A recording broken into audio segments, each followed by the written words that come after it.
मगहिया भाई बहन के भूलेटन काका के राम राम आथिन मगहिया खबर में सुनते देश दुनिया के खबर। आज रथ यात्रा है। भगवान जगन्नाथ बलभद्र और सुभद्रा रथ पर सवार होके निकला रथ यात्रा। चांद के दीदार होवे से 10 मई के मनावल जाए बकरी। एक नाथ शिंदे के माथे चढ़ल महाराष्ट्र के ताज। देवेंद्र फडणवीस उप मुख्यमंत्री बन के दोनों मिल के चलौतन राजकाज। देश के बागडोर जो एगो चाय वाला के हाथ में है तब महाराष्ट्र के बागडोर इवे टेम्पू वाला के हाथ में चल गए। डेहरी ओन सोन रेल पुल पर एक साथे चलल 5 गो रेलगाड़ी। बिहार विधानमंडल के अंतिम दिन भी होल हंगामा। बिहार में गरीब असहाय लेल बनावल जाए मोदी नीतीश नगर। आज सांझ पहर बिहार हिंदी साहित्य सम्मेलन भवन पटना के सभागार में सुरेंद्र प्रसाद जमुआर और जितेंद्र सहाय की जयंती मनावल जाए। पॉलिथीन के थैला और थर्मोकोल के थरिया और प्लेट पर आज से लग जाए रोक। गंडक नदी में भेटायल 3 गो घोंसला से घड़ियाल के 148 गो बच्चा। भूस्खलन के चपेट में टेरिटोरियल आर्मी कैंप आयल जगह में 8 आदमी के मौत के है खबर।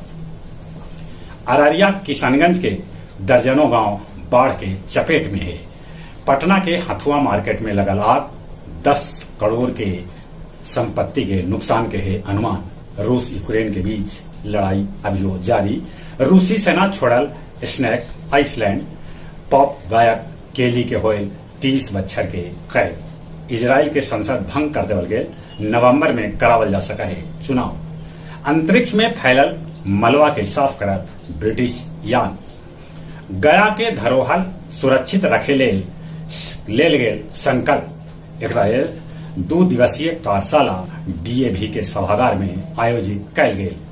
गया जिला के इमामगंज के अंचल नाजिर अजीत कुमार के 19,000 रुपया घूस लेते निगरानी पकड़ल। सियालदाह अजमेर एक्सप्रेस से 1.6 किलो सोना पुलिस जब्त कैल। गया जी के डीएम डॉक्टर त्यागराजन तहलका की दशरथ बाबा के गेलौर घाटी बनल पर्यटन स्थल। और कुछ खेल के समाचार। 10 महीना बाद इंग्लैंड और भारत के बीच खेलल जाए 5वां और अंतिम टेस्ट मैच। कोरोना के चलते 5वां टेस्ट मैच न हो सकल है। नीरज 15 दिन में दोसर बेर तोड़लन राष्ट्रीय record. PV Sindhu quarter final में जगह बनौलन और महिला हॉकी विश्व कप आज से। जहां तक मौसम का सवाल है, आसमान में बदरी है, जहां तहां पानी हो रहा है। बाकी जितना पानी होने चाहिए अब ले उतना पानी न होले, जगह चलते गर्मी है। उन्हें कोरोना के प्रकोप भी बढ़ रहा है। इले मुंह होना पर मास्क लगाते। चलिए एक बार फिर से अपने सभी के बुलेटिन काका के राम राम।